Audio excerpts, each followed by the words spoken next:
When I arrived at my grandson's birthday party with nearly 300 guests, the security guard stepped in front of me and said quietly, "Ma'am, your name isn't on the guest list." For a moment, I thought I had misheard him. The entrance to the ballroom was glowing with golden lights, balloons shaped like giant numbers floating above the doorway. I could hear music inside, the cheerful sound of children laughing, glasses clinking, adults chatting over the hum of celebration. It was supposed to be the happiest day of the year. My grandson Ethan had just turned 8. I smiled politely at the guard, assuming there had been some kind of mistake. "That can't be right," I said gently. "I'm Ethan's grandmother." The young man shifted awkwardly, holding a clipboard with several printed pages attached to it. His suit was neat, his earpiece blinking faintly under the lights, the kind of professional security you see at large corporate events. Which, I suppose, made sense. My son had done very well for himself over the years. Still, the sight of a security checkpoint at a child's birthday party felt strange to me. He looked back down at the list and ran his finger slowly across the names again. "I'm sorry, ma'am," he repeated carefully. "But I don't see your name anywhere." Behind him, the ballroom doors opened briefly as a group of guests walked in. A burst of warm music spilled out into the hallway. I caught a glimpse of the decorations inside. Blue and silver banners hung from the ceiling. A massive cake sat in the center of the room on a round display table, easily 3 feet tall, covered in frosting stars. Someone had even rented a small indoor stage where a magician was performing tricks for a circle of excited children. It looked like something out of a movie. I had to admit, I felt a small flicker of pride. My grandson deserved something special. I adjusted the strap of my purse and held up the gift box in my hands. It was wrapped carefully in navy paper with a silver ribbon. I had spent 2 days choosing the perfect present. At my age, you learn that the things children remember most aren't always the expensive gifts. They remember the thoughtful ones. "I'm sure it's just an oversight," I said, keeping my voice calm. "Could you check again?" The guard nodded politely. But before he could respond, another voice spoke from behind him. "She's not on the list." I looked up. And there she was. My daughter-in-law, Vanessa. She stepped toward the entrance with the confident stride of someone who had been greeting guests all evening. Her elegant white dress shimmered under the lobby lights, and her blonde hair was styled perfectly, not a strand out of place. She looked like the host of a luxury gala. For a moment, I felt relieved. "Vanessa, sweetheart," I said, smiling warmly. "There must be a mistake with the list." Her expression didn't change. Not even a little. She folded her arms and glanced briefly at the gift box in my hands before meeting my eyes again. "No," she said coolly. "There's no mistake." The hallway suddenly felt much quieter. I waited for her to laugh, or soften, or explain that she was joking. But she didn't.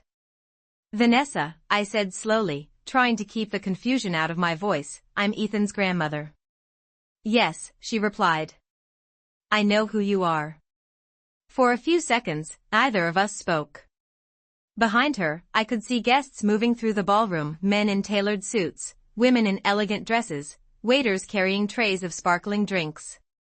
Nearly 300 people had been invited. But apparently not me. The young security guard looked extremely uncomfortable now, shifting his weight from one foot to the other as if he wished he could disappear entirely. Vanessa turned slightly toward him. "You're doing the right thing," she said. "Please keep the entrance clear." Then she looked back at me. "This is a private party."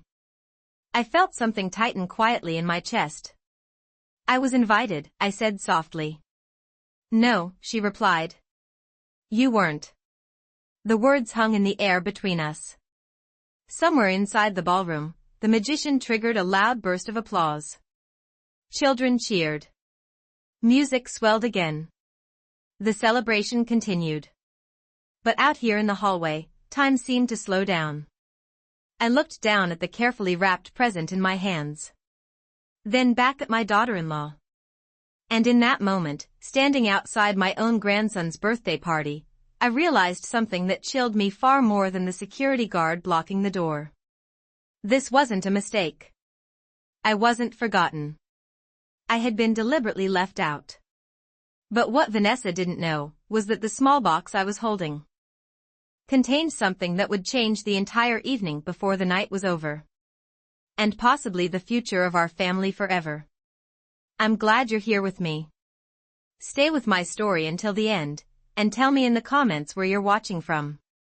I've always wondered how far these stories travel. Because that night, standing outside a birthday party with 300 guests inside, was the night I finally learned the truth about my own family. For a few seconds, I simply stood there. The hallway outside the ballroom suddenly felt colder than it had a moment ago. Not physically cold, but the kind of chill that settles quietly into your chest when something doesn't make sense. Inside the ballroom, the party continued. Children were laughing. Music floated through the open doors whenever guests walked in. I could hear someone announcing the next activity over a microphone, followed by another wave of applause. 300 people had been invited. And yet somehow, Ethan's grandmother had been left standing outside. I lowered my eyes to the gift box in my hands. The silver ribbon had been tied carefully that morning at my kitchen table. I remembered sitting there with the early sunlight coming through the window, adjusting the bow until it looked just right. Ethan had always loved opening presents from me. When he was little, he used to climb straight into my lap before tearing the wrapping paper apart. Even after he started school, he still called me every Sunday evening just to tell me about his week. Or at least, he used to. I slowly looked back up at Vanessa. Her expression hadn't changed. Calm. Polite. Completely certain. The kind of expression someone wears when they believe they are fully in control of a situation. Vanessa, I said quietly, Ethan asked me last week if I was coming tonight. She shrugged lightly. Children say a lot of things. The security guard shifted again beside us, clearly wishing this conversation would end. A few guests passing through the hallway glanced in our direction, their curiosity obvious, though they tried to pretend they weren't listening. I noticed something then. Vanessa wasn't embarrassed. Not even slightly. If anything, she looked relieved. Relieved that the guard had stopped me before I walked into the ballroom. That realization sat heavily in my stomach. Because suddenly the pieces began fitting together. Over the past few months, Vanessa had been slowly creating distance. Fewer family dinners. Shorter phone calls. Several times when I had asked to take Ethan for the weekend, she had said they were already busy. At the time, I told myself it was normal. Young families get busy. But standing there in the hallway, watching 300 guests celebrate my grandson while I remained outside the door, I began to understand something else. This moment hadn't happened by accident. It had been planned. Very carefully. Vanessa turned slightly toward the security guard again. You can close the doors, she said calmly. Then she looked back at me one last time. You really should go home. Her words were quiet, but they landed harder than any shout could have. For a moment, I said nothing. I simply looked at the ballroom behind her, at the decorations, the lights, the celebration that had once included me. Then I looked down at the gift box again. And slowly, a very different kind of calm settled inside me. Because what Vanessa didn't realize was that tonight wasn't just about Ethan's birthday. And the small box in my hands was not just a birthday present. Not even close. I stood there for a moment longer, holding the gift box against my chest. The ballroom doors opened again behind Vanessa as another group of guests arrived. Laughter spilled into the hallway along with the smell of warm food and frosting. For a second, I caught a glimpse of the inside again. Blue balloons floating near the ceiling. Long tables covered with silver tablecloths. Waiters carrying trays of sparkling drinks. And near the center of the room, the giant birthday cake shaped like a rocket ship. Ethan loved space. When he was 6, he told me he wanted to become an astronaut. I had bought him a small telescope that Christmas so he could look at the moon from the backyard. I wondered if he had used it lately. Vanessa stepped slightly to the side, blocking most of the doorway. Like I said, she repeated calmly, "This is a private party." I studied her face for a moment. There was no anger there. No guilt either. Just quiet certainty. The certainty of someone who believed the decision had already been made, and that I no longer had any place in it. The security guard cleared his throat softly. "Ma'am," he said to me, trying to sound kind, "maybe we should move away from the entrance." He wasn't being rude. He was just doing his job. I nodded slowly. "You're right," I told him. I stepped a little to the side of the hallway so guests could continue entering without interruption. A couple walked past us, smiling politely. They glanced at the gift box in my hands, then at Vanessa standing near the door. I could almost see the question forming in their minds. Why is Ethan's grandmother standing outside? Vanessa didn't seem worried about their curiosity. In fact, she had already turned her attention back to greeting new arrivals. "Welcome," she said brightly to the next family walking in. "Thank you so much for coming." Her voice sounded warm. Friendly. Perfect. If someone had walked by just then, they would have thought everything was completely normal. I looked down at the present again. The navy paper reflected the soft lights from the ceiling. My name was written in small letters on the corner of the card. From Grandma, a memory surfaced quietly in my mind. 2 weeks ago, Ethan had called me after school. "Grandma," he had said excitedly, "Mom says my birthday party is going to be huge this year." "I heard about that," I had replied, smiling into the phone. "You're coming, right?" he asked. "Of course I am," I told him. I wouldn't miss it. There had been a short pause on the line. Then Ethan had said something that seemed strange at the time. "Mom said you might be busy." Busy. Standing there in that hallway now, watching guest after guest walk past me into the party. I finally understood what that conversation had really meant. Vanessa hadn't just forgotten to invite me. She had already been preparing Ethan for the possibility that I wouldn't be there. And suddenly, another thought crossed my mind. If Ethan believed I had chosen not to come, then tonight would look very different from his side of the room. Slowly, I lifted my head again and looked toward the ballroom doors. Because if Vanessa thought I was simply going to turn around and go home, she had misunderstood something about me completely. For a moment, I considered leaving. It would have been the easiest thing to do. Just walk down the long hallway, take the elevator back to the lobby, and disappear quietly into the night. No scene. No questions. No awkward explanations for the guests walking by. At 71, you learn that dignity often means knowing when to step away. But as I stood there, watching the ballroom doors open and close, another thought slowly settled into my mind. If I left now, Ethan would never know I had come. From his perspective, the story would be simple. Grandma didn't show up. Children remember things like that. They remember who came to their birthdays. Who stood next to them when they blew out the candles. Who clapped the loudest when they made a wish. And if Vanessa had already told him I might be busy, then my absence tonight would simply confirm what she wanted him to believe. That thought didn't make me angry. But it did make something inside me very clear. I wasn't going to let my grandson grow up thinking I had chosen not to be there. I took a slow breath and looked around the hallway. Guests continued arriving, some carrying brightly wrapped gifts almost as large as mine. A few parents were guiding excited children toward the entrance where the magician's voice echoed faintly from inside. The celebration was in full motion now. Vanessa stood near the doorway greeting people with effortless charm. "Thank you for coming," she said with a bright smile. "Ethan is going to be so happy to see everyone." Everyone. The word echoed quietly in my mind. I glanced once more at the gift box in my hands. The ribbon was still perfectly tied. The card was still tucked neatly under the bow. But what mattered tonight wasn't the toy inside. It was the envelope hidden beneath it. That envelope had been sitting safely in my desk drawer for nearly 4 years. I had placed it there shortly after Ethan was born, thinking I might give it to him one day when he was older.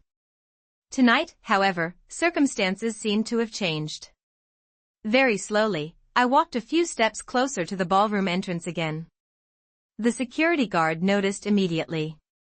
"Ma'am," he said gently, clearly uncomfortable, "I really can't let you go in." "I understand," I replied calmly. And I meant it. He wasn't the problem. Vanessa noticed me moving closer and her smile faded slightly. "I thought I asked you to leave," she said quietly.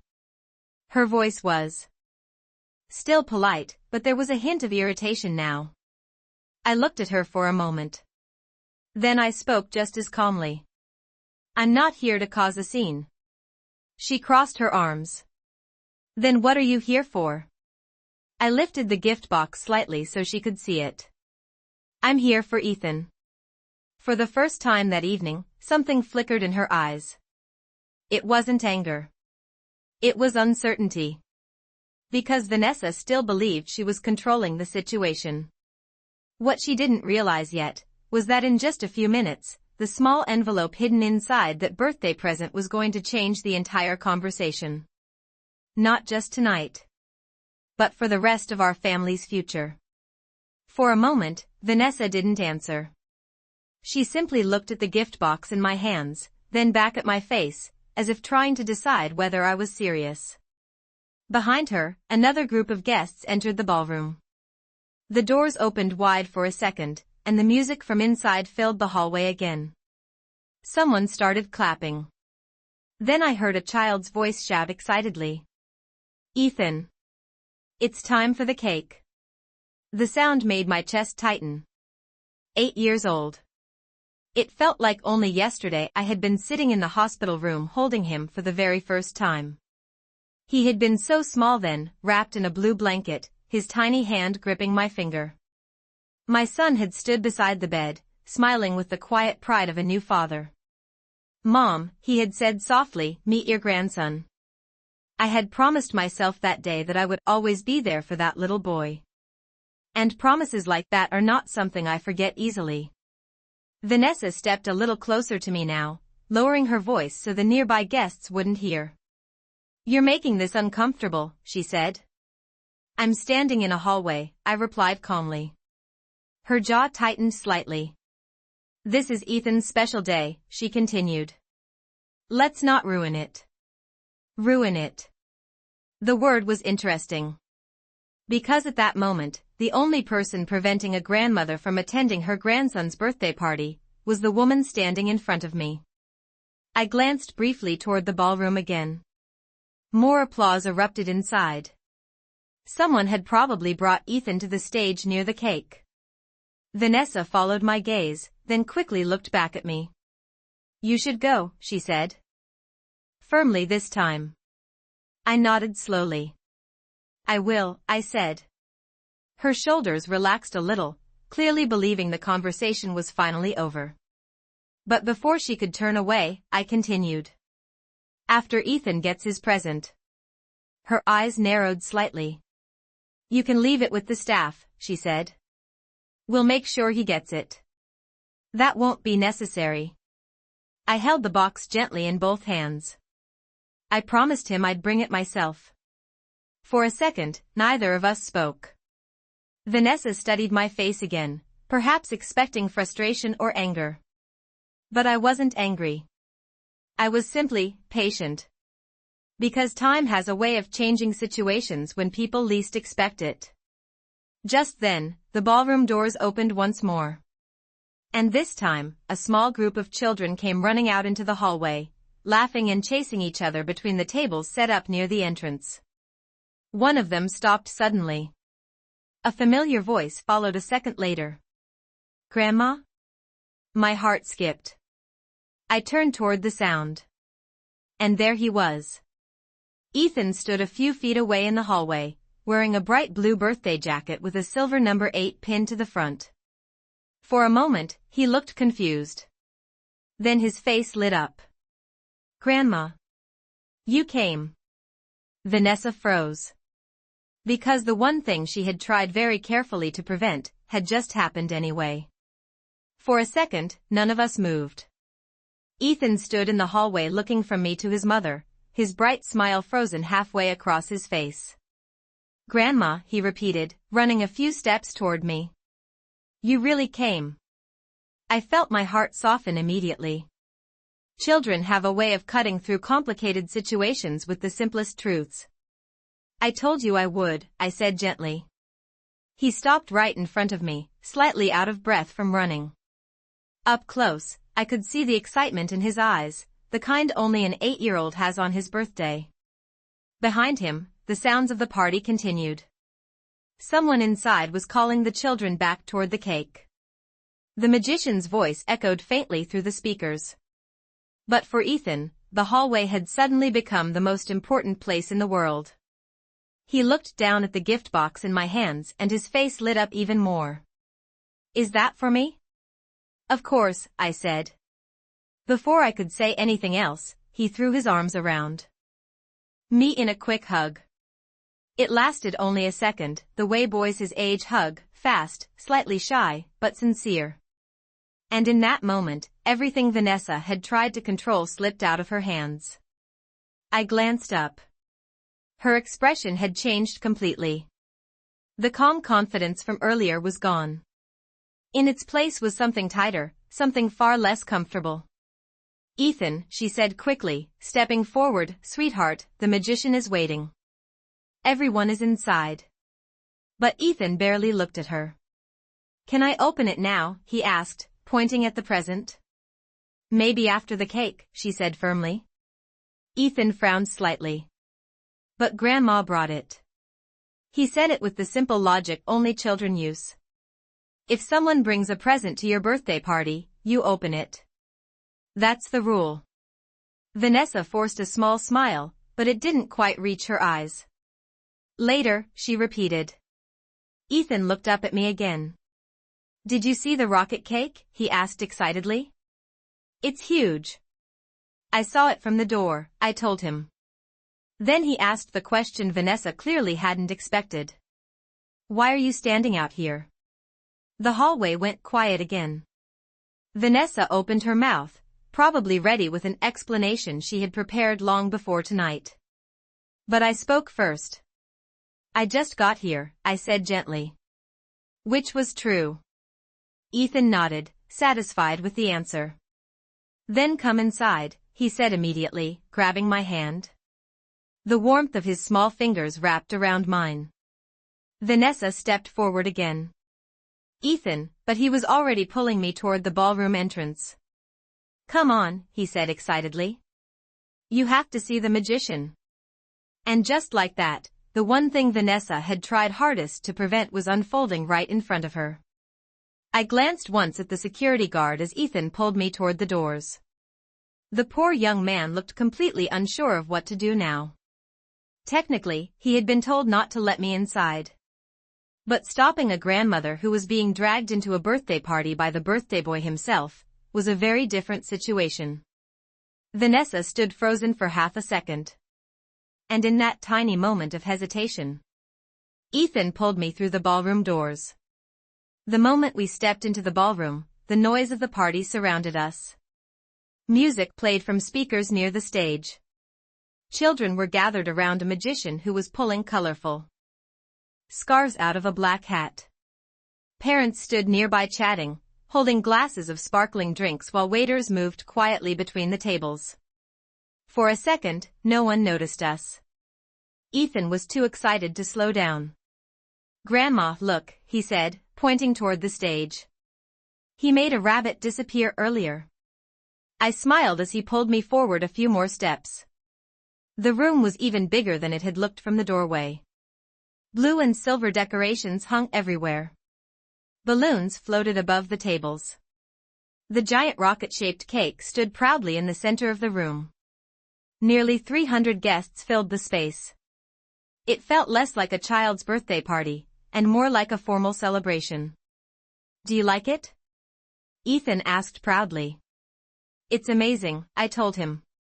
And it truly was. But as we moved deeper into the room, something else began to happen. People started noticing me. First a few curious glances. Then whispers. Several guests recognized me immediately. After all, many of them had known my son for years, business partners, family friends, neighbors. A few of them looked surprised. One woman near the buffet table tilted her head slightly as if trying to understand why I had entered from the side hallway instead of arriving with the other guests earlier. I could almost see the questions forming. Wasn't Ethan's grandmother supposed to be here already? Ethan, however, noticed none of it. He was still holding my hand as he guided me toward the stage area where several children were sitting on the floor watching the magician. "Grandma, sit here," he said, pointing proudly to a nearby chair. Just as I was about to respond, a familiar voice came from behind us. "Mom?" I turned. My son, Daniel, was standing a few feet away. For a moment he looked genuinely confused. His eyes moved from me to Ethan holding my hand, then briefly toward the ballroom entrance behind us. "Mom," he repeated, walking closer. "I didn't know you were here yet." His voice wasn't angry. It was uncertain.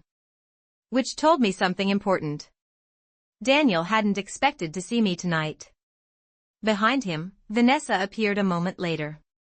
Her steps were quick now, her expression carefully controlled again, but I could see the tension in the way she held her shoulders. Daniel glanced between the two of us.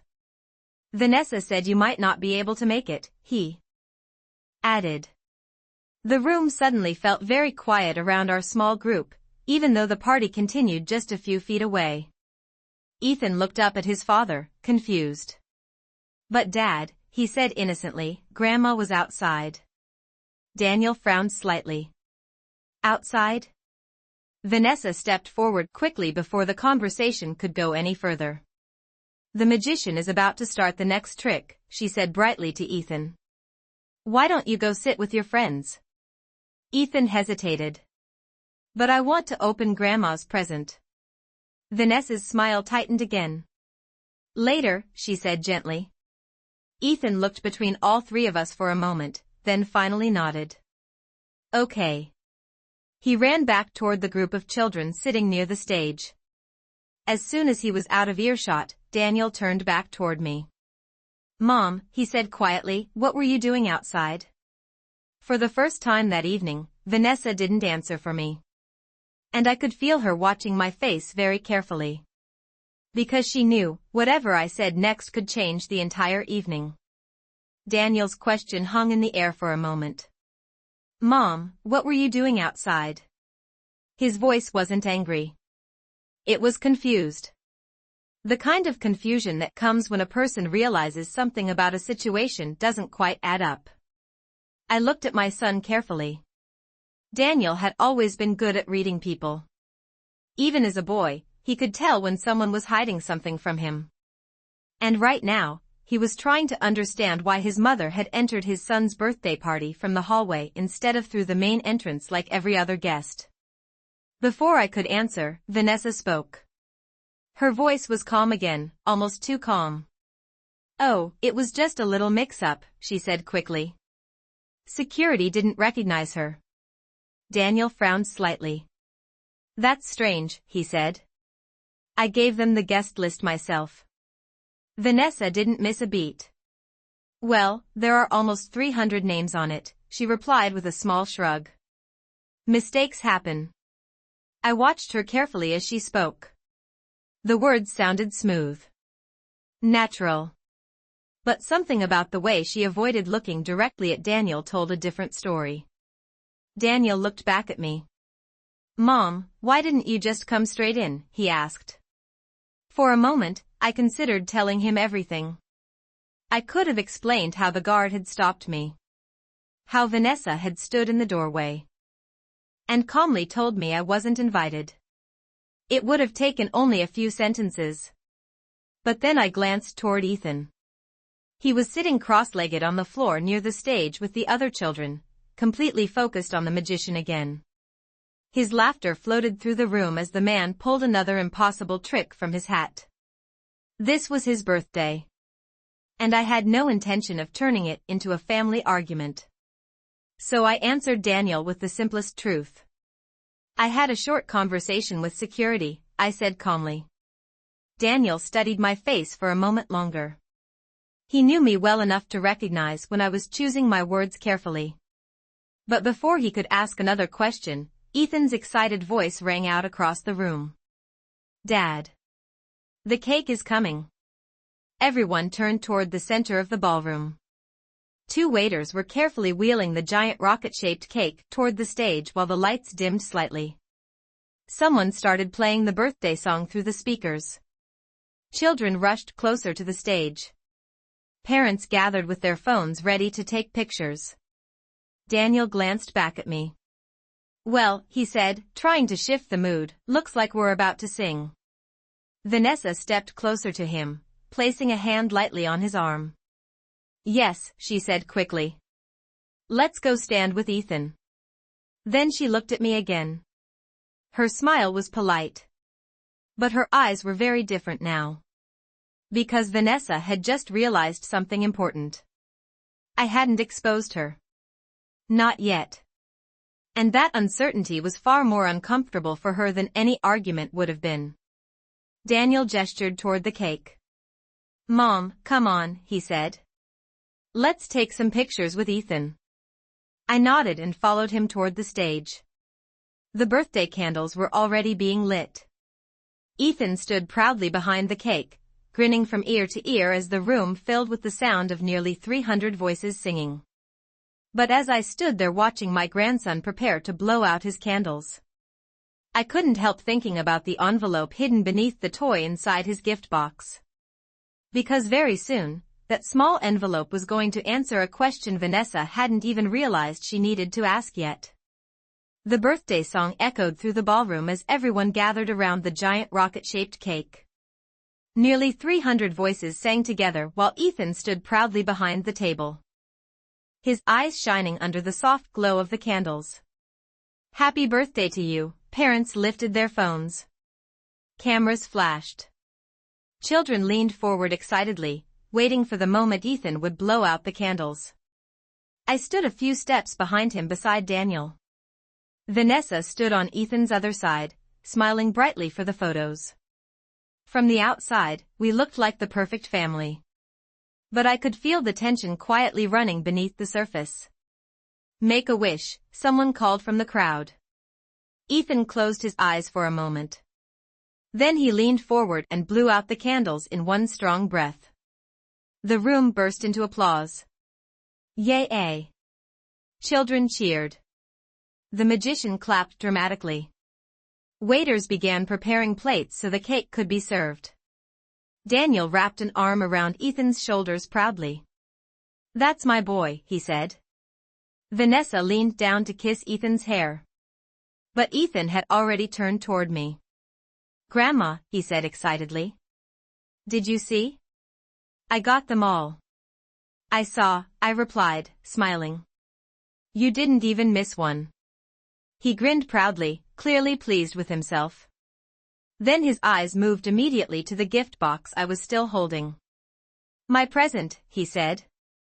Children nearby immediately turned toward us. Nothing captures a room full of kids faster than the promise of a new gift. Vanessa stepped in quickly. Sweetheart, we'll open presents later, she said gently. But Grandma brought hers, Ethan insisted. He looked at Daniel. Can I open it now? Daniel shrugged slightly. Well, he said, smiling, it is your birthday. Vanessa's head turned toward him immediately. Daniel, but Ethan was already reaching for the box. I handed it to him carefully. Go ahead, I said. He sat down on the floor near the stage while several other children gathered around him in a small circle. Adults nearby watched with polite curiosity. Vanessa stood very still beside Daniel. I noticed the way her eyes stayed fixed on the box as Ethan pulled at the ribbon. The silver bow loosened. The navy wrapping paper tore easily under his small hands. Inside was the toy I had chosen for him, a small telescope designed for children, the kind that could sit in a bedroom window so he could watch the moon and stars. "Whoa!" Ethan said excitedly. "A telescope." Daniel smiled. "That's perfect," he said. "You've been talking about space all month." But Ethan wasn't finished. "Wait," he said, reaching deeper into the box. His fingers pulled out the white envelope that had been tucked carefully beneath the toy. "What's this?" The room around us grew slightly quieter. I noticed Daniel glance at the envelope curiously. Vanessa's reaction was very different. Her smile disappeared. Because unlike everyone else in that room, she suddenly realized that present might contain something more than just a birthday gift. Ethan held the envelope up. "Grandma," he asked, "is this part of the present?" I nodded gently. "Yes, sweetheart. It is." And the moment Ethan started opening that envelope, Vanessa's entire evening began to fall apart. Ethan turned the envelope over in his hands. It was plain white. No decorations. Just his name written neatly across the front. Ethan, for a moment he studied it with the same curiosity children use when they're not quite sure whether something is part of the game. Then he slid a finger under the flap and opened it. Vanessa shifted beside Daniel. I noticed the movement immediately. She didn't say anything, but the tension in her shoulders was obvious now. Her eyes stayed locked on the envelope as if she wished she could reach over and take it away before Ethan finished opening it. But it was too late for that. Ethan pulled out a folded document. "What is it?" he asked. He started unfolding the paper slowly, his small hands smoothing the creases. Daniel leaned slightly closer, trying to see. From where we stood, most of the nearby adults could now see that it wasn't a letter from a toy store or a birthday card. It was an official document. The paper was thick, with a notary stamp pressed into the bottom corner. Daniel frowned. "Mom," he said quietly. Ethan looked up again. "Should I read it?" I smiled gently. "You can, sweetheart. But it might be easier if your dad helps." Ethan immediately handed the document to Daniel. "Dad, what does it say?" Daniel took the paper and glanced down. At first his expression was neutral. Then his eyebrows slowly lifted. "What?" he murmured. Vanessa stepped closer. "What is it?" she asked. Daniel didn't answer right away. His eyes moved across the page again as if he wanted to be certain he had read it correctly the first time. "Mom," he said quietly, looking at me now, "this says you opened a college trust fund for Ethan." "That's right," I replied. Several guests standing nearby had begun listening openly now. A college trust fund was not exactly the kind of thing you saw inside a birthday present. Daniel continued reading. "It says the account was created when Ethan was 4, he said slowly. "Yes. And it's been growing since then." "That's correct." Ethan's eyes grew wide. "Is that like money for college?" he asked. Daniel nodded absently. "Yes, that's exactly what it is." He flipped the page. "And the balance," he stopped speaking for a second. Vanessa leaned closer. "How much is in it?" she asked. Daniel looked at the number again. Then he exhaled quietly. $200,000. A few people nearby gasped softly. Vanessa's face went pale. Because suddenly the room understood something she hadn't expected. While she had been trying to keep me outside the party, I had been quietly preparing a future for her son. But Daniel hadn't finished reading. His eyes moved further down the document. Then his expression changed again. "Wait," he said slowly. "There's a condition." Vanessa stiffened. "What condition?" she asked. Daniel looked up at me again. I met his gaze calmly. Go ahead, I said. Read it. Because the final paragraph on that page was the part Vanessa was really not going to like. Daniel stared at the last paragraph of the document for several seconds. The noise of the party continued around us, children laughing, plates being passed around, music playing softly, but the small circle near the cake had grown noticeably quiet. What condition?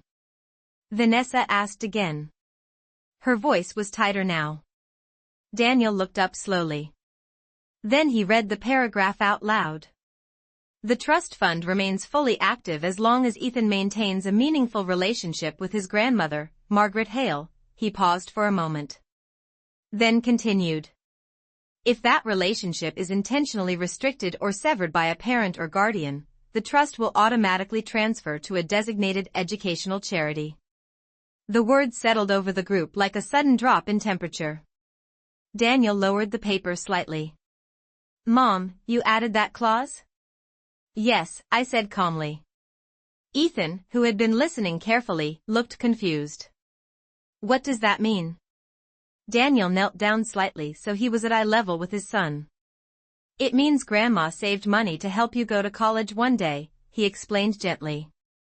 Ethan's face brightened. Really? Yes. But, Daniel hesitated, glancing briefly at the document again. The rule says Grandma has to stay part of your life. Ethan thought about that for a second. Then he smiled.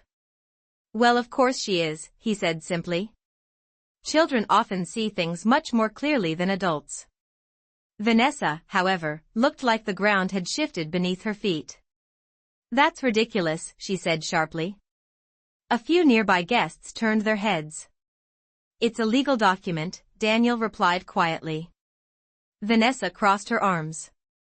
So you're saying if we decide how our child spends time with people, the money disappears? Daniel didn't answer immediately. Instead, he handed the paper back to Ethan, who was still holding the telescope box with excitement. Then Daniel looked at me. You planned this a long time ago, didn't you? Yes, I said. When Ethan was 4. Vanessa let out a short laugh. So this whole thing tonight was your little performance? I shook my head. No, Vanessa's eyes narrowed. Then why bring this today? I glanced toward Ethan. He was showing the telescope to another child now, happily explaining how it worked. Then I looked back at Vanessa. Because tonight was the first time I realized something important. Daniel frowned slightly. What do you mean? I spoke quietly. If Ethan had believed I chose not to come tonight, eventually he might have believed I chose not to be part of his life. Vanessa didn't respond. The silence stretched for a few seconds. Then Daniel looked down at the document again. That clause means something else too, he said slowly. Vanessa looked at him. What? Daniel folded the paper carefully. It means the person who controls Ethan's access to his grandmother also controls whether that $200,000 exists. Vanessa's expression changed instantly. Because in that moment, the situation she had tried to control at the door of the ballroom had just turned completely upside down. For a moment, no one spoke. The document rested quietly in Daniel's hands while the sounds of the party continued around us, children laughing, plates clinking, parents chatting as slices of cake were passed around the room. But inside our small circle near the stage, everything felt still. Vanessa was the first to break the silence. So what are you saying? She asked, her voice controlled but sharp. That money comes with strings attached? I didn't raise my voice. No, I said calmly. It comes with respect. Daniel looked at me again. He knew me well enough to understand that I hadn't written that clause out of anger. I had written it out of protection. Not for myself. For Ethan. Because families sometimes drift apart quietly over time, and children often grow up believing whatever story they're told. Ethan suddenly ran back toward us, holding the telescope box with both hands. Dad, he said excitedly. Can we put this in my room tonight so I can see the moon? Daniel smiled softly. I think we can do that. Ethan then looked up at me again. Grandma, will you show me how to use it sometime? Of course, I said. Anytime you want. He nodded happily and ran back toward the other children, completely unaware that the adults behind him had just finished a conversation that would shape his future. Daniel folded the document carefully and handed it back to me. You didn't have to do this, he said quietly. I know, I replied. But I wanted Ethan to always have opportunities. Vanessa was still standing beside him, silent now. The confidence she had earlier at the entrance of the ballroom had disappeared completely. Because tonight had shown something she hadn't expected. She had tried to keep me outside the door. But the truth had walked into the room anyway. Daniel glanced toward Ethan again, watching his son laugh with the other children. Then he spoke again, more quietly this time. You're always welcome here, Mom. I nodded once. I was never worried about that, I said. Because the truth was, I hadn't come to the party for money, documents, or arguments. I had come for one reason. My grandson. Across the room, Ethan waved the telescope box in the air proudly while explaining to another child that it could help him see the stars. And as I watched him laugh under the blue birthday balloons, I realized something simple. Families aren't defined by who stands at the door. They're defined by who shows up when it matters. That night, 300 guests came to Ethan's birthday party. But the only person he had been looking for when he ran into that hallway was his grandmother.